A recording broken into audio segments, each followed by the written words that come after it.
प्रथम इन्होंने वक्त बदल दिया, जज्बात बदल दिए, जिंदगी बदल दी, इतनी अच्छी पार्टनरशिप चली। ओ भाई मारो मुझे, मारो मारो मुझे। One day later.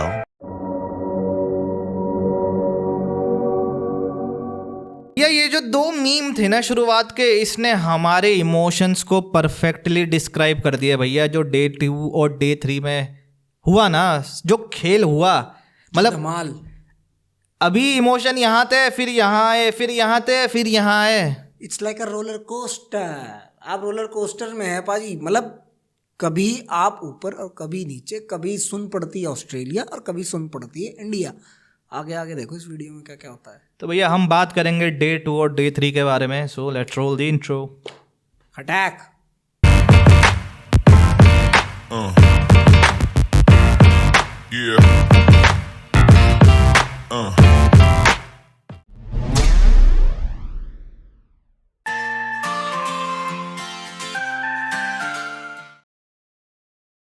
Day 2 Australia batting कर रही थी। ऑस्ट्रेलिया लगभग 300 रन के 311 थे मेरे ख्याल से, और वो 5 विकेट के नुकसान पे वो डे 2 में आए पाजी। हम क्या बात कर रहे थे कि यार इंडिया ने एक अच्छा कमबैक कर लिया है, अब लगता है कि 350 तक ऑस्ट्रेलिया को आउट कर दो और उसके बाद आप एक अच्छी पार्टनरशिप शुरू से मिल जाएगी, या कोई बैट्समैन बड़ा स्कोर कर देगा तो आपकी बढ़िया गेम में वापसी हो जाएगी। क्योंकि ऐसा लग रहा था एक टाइम को कि हाँ ऑस्ट्रेलिया आसानी से 400 मार देगी जब उनके टॉप 4 के अर्धशतक आ गए, जब डे 1 पे। हाँ तब नहीं, जब विकेट गिर चुके थे और जब वो पार्टनरशिप कैरी और उनके बीच में हुई, तब नहीं। तब तो था कि 350 में ढेर कर देगी शायद इंडिया ने अच्छा कमबैक कर लिया था। लेकिन भैया 474 नहीं सोच रहा था मैं। एक तरफा फेंटी पाजी। ये अभी जो आपको दिक्कत दे गई, ये आखिरी में जो 350 के बाद रन दिए हैं ना हमने, ये मैच जीतने के लिए, ड्रॉ तो हो सकता है हो जाए, लेकिन जीतने के लिए ये मैच, ये 100 जो 120 रन आपने बनवाए थे ना फालतू 350 370 के बाद, ये बहुत दिक्कत देंगे पाजी। और क्या मैच रहा है रोलर कोस्टर की तरह पाजी। उधर मैं साला ये कह रहा हूँ कि कभी विराट कोहली का ट्रेज कुछ हो रहा है, कभी जायसवाल कुछ हो रहा है, कभी हम ऊपर हैं, कभी वे ऊपर हैं, कुछ समझ ही नहीं आ रहा क्या चल रहा, क्या गफलत है। मतलब ट्रेविस हेड से तो देखो डर लगता है, मैं साफ कह रहा हूँ कि हाँ ट्रेविस हेड, क्योंकि वो ऐसे रन मार जाएगा, वो कब आपको 1 सेशन 2 सेशन आपसे दूर ले जाएगा आपको खबर नहीं होगी। लेकिन ये जो बंदा है ना जिसका नाम स्टीवन स्मिथ, जो एज अ लेग स्पिनर आया था भैया, ये बंदा ऐसा है कि ये एक मैच में शतक मारेगा, दूसरे में शतक नहीं मारेगा, ऐसा नहीं करता है। वो तो करता ही है, ये एक इनिंग में शतक मारेगा, फिर दूसरी इनिंग में भी शतक मारेगा, दूसरी इनिंग में भी शतक मारेगा। और माफ करो भाई, उसकी आ चुकी जो फॉर्म आनी थी वो आ चुकी। आपको वो फॉर्म दिख गई स्टीव स्मिथ की फॉर्म ऐसी सिडनी में। अभी तो देखना दूसरी इनिंग में, मतलब लेकिन उसके बाद भाई हमने क्या फाइट दी है, वो सबसे बड़ी बात है। देखो जो हमने फाइट दी है, चाहे स्टीव ने कुछ किया हो बाजी, चाहे कॉन्स्टार्च ने कुछ किया हो, चाहे कुछ भी किया हो, डे 2 वाले दिन जो भी जितनी भी जायसवाल और कोहली की जितनी भी पार्टनरशिप हुई बाजी, हमें मजा आ रहा था देखते हुए।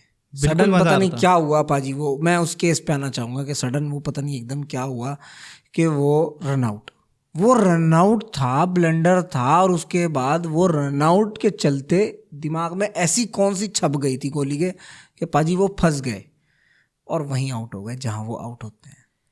देखो अब तो ना मेरे पास शब्द नहीं है इसको बताने के लिए, क्योंकि कोहली आता है ना, हम क्या एक्सपेक्ट करते हैं, अच्छा पहली बॉल नहीं, 50वीं नहीं, 100वीं नहीं, एक आधी बॉल तो है, उन्हें आउट उसी तरीके से ही होना है, वो चौथे 5वें स्टंप की बॉल छेड़ते हुए। लेकिन वो आउट आप भी जानते हो और आप भी जानते हो कि वो आउट पाजी वो इस तरीके से नहीं हुए कि वो वहाँ पे खेल, मतलब वो अगर आउट होना था उन्होंने पहले हो जाते, क्योंकि वो इतनी लीव करके आ रहे थे, बॉल इतना अच्छा लीव कर रहे थे, हर बॉल को बढ़िया कर रहे थे। वो रन आउट उनके दिमाग में था। क्या उसमें गलती कोहली की थी, इसलिए वो रन आउट उनके दिमाग में था। रन आउट्स होते हैं, आपको भी मालूम है, क्या हुए नहीं आज से पहले रन आउट्स, लेकिन वो विकेट ऐसा दिखा कि वो रन आउट के प्रेशर में हुआ है। अब वो प्रेशर में हुआ है या क्या हुआ है, देखो ये तो मानते हैं कि जब कभी भी बैट्समैन का कंसंट्रेशन लैप्स होता है या टूटता है, तब बैट्समैन के आउट होने के सबसे ज़्यादा चांसेस रहते हैं। भले ही वो कंसंट्रेशन लैप्स हो सकते हैं वो किसी ड्रिंक्स ब्रेक के बाद आता है, जैसे हम देखते हैं कि भाई ड्रिंक्स ब्रेक के बाद अक्सर ही विकेट गिरते हैं, या कुछ ऐसा इंसिडेंट हो जाए आपका जैसे वो रनआउट हुआ था। पाजी रनआउट के बारे में ना उसमें बहुत डिबेट हो रहा है, क्योंकि जब स्लो मोशन में दिखाया गया था यशस्वी जायसवाल, वो मूवमेंट के साथ ही उन्होंने फ्लिक किया, मिड ऑन की तरफ को, और वो उसी मूवमेंट में भागे भागे चले गए।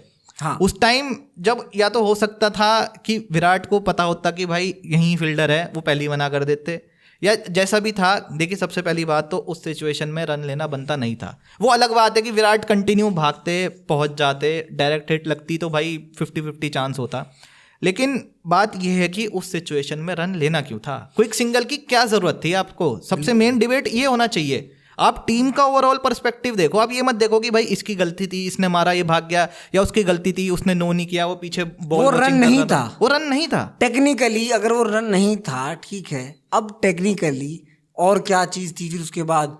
पाजी क्या होता है कॉल्स में, आप हम खेलते हैं, मैंने कॉल दी, यू हैव टू रिस्पॉन्ड, कि you have to respond, either it is no then it is a good call, if you are not responding और आप देख के और फिर ऐसे करके और फिर बीच में गफलत में, I accept Virat Kohli fast सब कुछ है ठीक है, विराट कोहली की वहाँ रन नहीं था, बिल्कुल नहीं था। वो भाई वो हम जो T20 मैच खेलते हैं उनमें भी रन नहीं था, लेकिन विराट कोहली उस पे थे पाजी, वो नो कर सकते थे।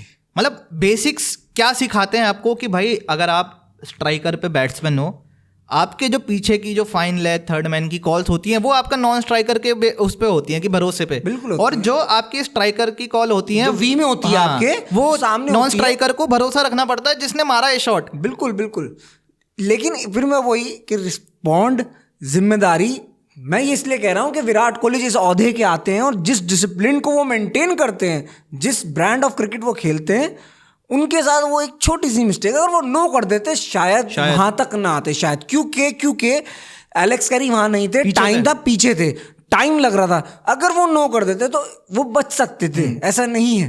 तो वहां विराट कोहली की एक इतनी सी मिस्टेक जो शायद मैंने अभी तक किसी की देखी नहीं है, जो नहीं कि उनको रिस्पॉन्ड मतलब करना था। बाद में जो विजुअल आए शायद वो ऐसा कह रहे थे कि मेरे को सुनाई नहीं दिया, या जो हुआ आपकी जो भी कॉल थी। लेकिन देखिए बेसिक्स जो बताते हैं वो यही बताते हैं कि अगर भैया स्ट्राइकर ने मारा है, वी में मारा है, तो आपको स्ट्राइकर पे भरोसा करके भागना होता है। वो बॉल वॉचिंग कर रहे थे, देखो ये साफ दिखा है उसमें रिप्ले में, बॉल वॉचिंग कर रहे थे, वॉचिंग कर रहे थे बिल्कुल। और आप भी हमें बताइए कमेंट्स बॉक्स में कि विराट कोहली की गलती कितनी थी और कितनी नहीं है।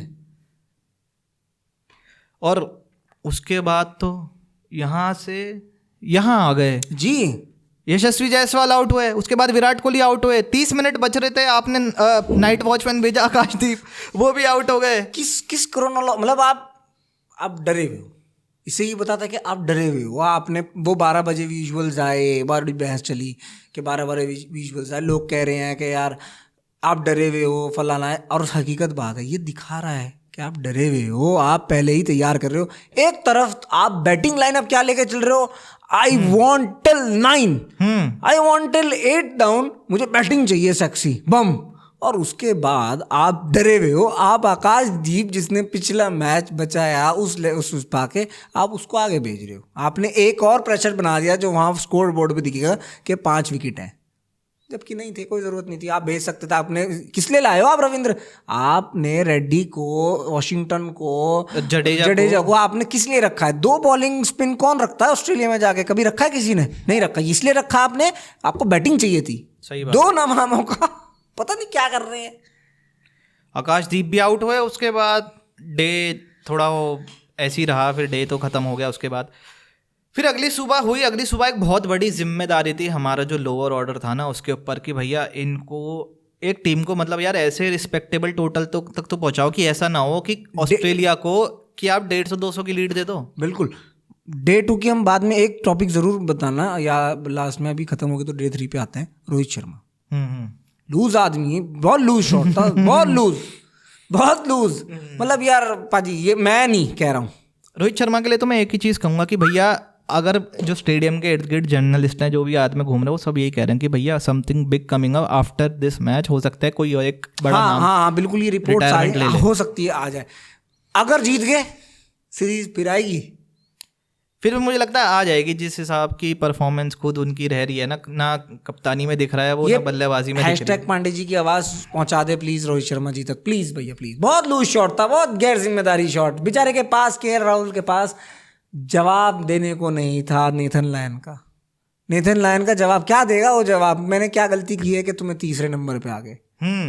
मैंने ऐसी क्या गलती की? मैं तुमसे पूछूंगा हाउ डू यू फील यार, सामने से बंदे, आप क्या पूछ रहे हो बंदे से? मैं राहुल की जगह से मैं ये कहता भाई ओपनिंग ही तो है, 4 बॉल खेले गई तो गया हो। हाँ गया तो, लेकिन हो सकता था अगर शायद उस विकेट, पाजी ये अब तक का सबसे बेहतरीन विकेट है बैटिंग के लिए, बैटिंग के लिए पूरी सीरीज में। पर्थ में जो हुआ आई डोंट नो वो क्या हुआ उस दिन, पता नहीं क्या हुआ था भाई उस दिन। तो पर्थ में जो हम जीत गए, कैसे जीत गए ये इंडिया, लेकिन मेलबर्न में जो भी हम जिस विकेट पे खेले हैं सबसे अच्छा विकेट है भाई। मैं चाहता हूँ दोनों दिन मैच चले, बारिश वारिश कुछ ना हो। नाउ बैक टू डे 3 पाजी। बहुत बड़ी उम्मीद थी, बहुत ज़रूरत थी, लेकिन फिर वही है ना कि बहुत ही इमेच्योरिटी दिखाई, बहुत ही ज़्यादा इमेच्योरिटी दिखाई। बहुत गंदा शॉट, बहुत गंदा शॉट, बहुत ही गंदा शॉट। जिस आदमी के आप बारे में बात करो, मतलब एक्सपेक्ट नहीं था he should take up responsibility. कब दिखेंगे हमें हमारे बड़े सीनियर खिलाड़ी जिनके ऊपर रिस्पॉन्सिबिलिटी थी, वो जा रहे हैं अब। आपको आना है अब। ऋषभ को आना है अब। आई थिंक ऋषभ की बात कर रहे हैं आप। ऋषभ को आना है अब पाजी, ऋषभ को वो रिस्पॉन्सिबिलिटी लेनी पड़ेगी। And how you do see के आपने वो सोशल मीडिया पे अगर वो देखे हो तो कैसे चल रहा है रिएक्शंस, तो मतलब वही है ना, क्या ही बात करूं इसके बारे में भैया। सितारा तो देखे, जैसा हमने कहा ना, आखिरी में जो इमोशंस हैं, जो सब रो रहे हैं, मैं तो उसी के बारे में बात करूंगा पाजी। Nitish Reddy has become the highest scorer for India, और जो 7वें 8वें नंबर पे बैटिंग कर रहा है, आपने मतलब ये सोचा था कि भैया 8वें नंबर का बैट्समैन हमारा टॉप स्कोरर होगा? बिल्कुल मैंने नहीं सोचा था पाजी, तभी तो मैं ये आपके लिए मेरे लिए सही बीजीटी तो आखिरी सेशन में शुरू हुई, जहाँ नीतीश और वॉशिंगटन का एक सही तरीके से वो शुरू हुआ। तो थर्ड सेशन तब तक तो वी वर डाउन ना, तब तक तो रोलर कोस्टर था वो। तो एक नीतीश और वॉशिंगटन की साझेदारी ने हमें दिया कि नहीं, it is not a roller coaster, आप भी वो टच डाउन कर सकते हो, ऐसी बात नहीं है। और पाजी मैं कह रहा हूं कि अगर कहीं कल को 20, 25, 30 रन ले लिए नीतीश ने किसी तरह करके, 100 से कम ले आए लीड, वो डबल डिजिट्स में ले आए, डबल डिजिट्स में लिया है पाजी, फैंटास्टिक। तो एक बहुत बड़ी मॉरल विक्ट्री होगी इंडिया के लिए, क्योंकि आने वाले जो 2 दिन ना, आप ये मत देखिए कि भैया ऑस्ट्रेलिया के पास 100 की लीड है, आप ये देखिए कि 2 दिन बचे हैं और दोनों टीम्स की एक इनिंग बची है। और ये मेलबर्न का विकेट सबसे आसान है बैटिंग के लिए, तो इतना आसान नहीं होगा अगर आप सोच रहे हो 2 या 1.5 या 2 सेशन में या 2.5 सेशन में किसी टीम को ऑल आउट कर दोगे। ये भी नहीं होगा, इस तरीके से भी नहीं होगा। ये बिल्कुल सही कह रहे हो आप पाजी, बिल्कुल 100% सही कह रहे हो। इसलिए ये अब तक की सीरीज का सबसे अच्छा विकेट है। और पाजी आज भी ओवर्स हुए ही हैं लगभग, हुए हैं लगभग, आधा घंटे का गेम रह गया था वो। आप दुआ कीजिए बारिश ना हो, तो हो सकता है आपको फेवर में भी मिल सकता है रिजल्ट। आपको जो नुकसान देंगे वो शुरुआती जो मैंने बात कही थी, जो रन आपने बनवा दिए 100 रन, अगर आप कहीं 370 पे रोक लेते तो फिर मालामाल हो जाते आप। ये लगता कि किसी तरह अगर ऑस्ट्रेलिया को हमने 200-250 पे रोक लिया ना, तो मैच मजा आ जाता। क्योंकि अभी लग रहा है जायसवाल फॉर्म में है, अभी लग रहा है कि मुझे लग रहा है कि विराट कोहली का शतक शायद सेकंड इनिंग में, या मतलब अच्छे रन आ सकते हैं विराट कोहली के। आई एम नॉट एक्सपेक्टिंग शतक, अच्छे रन आ सकते हैं। इसी के साथ पाजी मैच चला, बहुत अच्छा चला मैच, बहुत बढ़िया मैच चला पाजी। आपने एक छोटी सी जोक देखी? नोक झोंक किन के बीच में? पठान साहब मांजरेकर। अरे इरफान पठान और संजय मांजरेकर। मैं कह तो रहा हूँ, उस रनआउट ने पूरी सोशल मीडिया को, पूरे इंटरनेट को, पूरी क्रिकेटिंग फ्रेटर्निटी को डिवाइड कर दिया है। आधे लोग मांजरेकर सर के साथ हैं, आधे लोग इरफान सर के साथ हैं। सारा ऐसे ही फैला पड़ा, रायत की तरह फैला पड़ा। मजा आ गया। इसमें है ही 2 पॉइंट ऑफ व्यू, ऐसा तो है नहीं कि एक कोई न्यूट्रल पॉइंट ऑफ व्यू से देख रहा है। ये नहीं है, ये तो बिल्कुल भी नहीं है। या तो आप इस तरफ हैं या इस तरफ हैं, आप यही 2 पॉसिबिलिटीज हैं। बिल्कुल यही है पाजी, बिल्कुल सही बात कही आपने। लेकिन बड़ी जंग हो गई है पाजी, वो पता नहीं हिट ऑफ द मोमेंट देख रहे थे आप, कैसा बन रहा था सिनेरियो। अरे ठीक है, लेकिन मुझे बहुत अच्छा लगा ये चीज़ देखने की कि यार कई बार ना हम बहुत कंप्लेन कर देते हैं कि हमारे जो ब्रॉडकास्टर्स होते हैं, जो कमेंटेटर्स होते हैं, वो बहुत ही इंडिया की तरफ हो जाते हैं, फेवरेबल हो जाते हैं कि कुछ भी हो, कैसे भी हो, हमें उनकी बात करनी है। लेकिन यहाँ मुझे अच्छा लगा कि एक फेवर की बात कर रहा है और एक कह रहा है कि लगा नहीं थोड़ा सा गलत हुआ है, उनको अपने हिसाब से जो टेक्निकली, जो मैं बात कह रहा हूँ कि टेक्निकली वो गलत है। हो सकता है मांजरेकर साहब सही हो सकता है, और हो सकता है पठान वो सही हो। ठीक हूँ पाजी, बिल्कुल, ये तो है ही। तो एक बहुत बड़ा टास्क है आने वाले 2 दिनों में, और मैं तो यही होप कर रहा हूँ कि कम से कम मैच तो हमें पूरा देखने को मिले, बारिश कोई खनन डाले ना इन 2 दिनों कोई में। खनन नहीं डालेगी इंशाल्लाह। मैच का आपको रिजल्ट मिलेगा जिस तरीके से NKR की पारी आई है ना। और 2 ही रिजल्ट है, या तो ड्रॉ है या ऑस्ट्रेलिया की जीत है। हाँ, ये तो ऑस्ट्रेलिया की जीत है या ड्रॉ नहीं, इंडिया की भी जीत हो सकती है यार, क्यों नहीं हो सकती। इंडिया की जीत डेफिनेटली हो सकती है, लेकिन जिस हिसाब से वो लग रहा है ना, क्योंकि हम इंडियंस यही होता है ना, देखो हम पिट रहे थे, आज हमने आखिरी सेशन देख के वो एकदम उम्मीद अपने खिलाड़ी थी यार, कहाँ हम हार ही नहीं सकते, वो सोच ही नहीं सकते हम क्या, इसलिए उम्मीद है मुझे। क्योंकि 100 रन बहुत होते हैं, और आखिरी दिन पे अगर आपको 320 या 340 भी अगर चेस करने का वो हुए, तो फिर वही है कि फिर मैं कहूँगा कि या तो ड्रॉ ही हो रहा है या फिर ऑस्ट्रेलिया ये मैच ले जा रही है। Let's finger cross। तो भैया यही देखते हैं आने वाले 2 दिन में क्या होगा। और ये थी हमारी डे 2 और डे 3 की एक अच्छी वीडियो। उम्मीद करते हैं आपको ये वीडियो पसंद आई तो प्लीज़ चैनल को लाइक कीजिए, वीडियो को शेयर कीजिए और सब्सक्राइब कीजिए, और नोटिफिकेशन बेल को दबाना ना भूलें, क्योंकि हम टाइम पे ऐसी क्रिकेट की मज़ेदार व्यूज़ और वीडियोज़ लेते आते हैं। बिल्कुल। तो तब तक के लिए thanks for watching the pitch perfect show, और सी यू सून। जय हिंद। जय हिंद।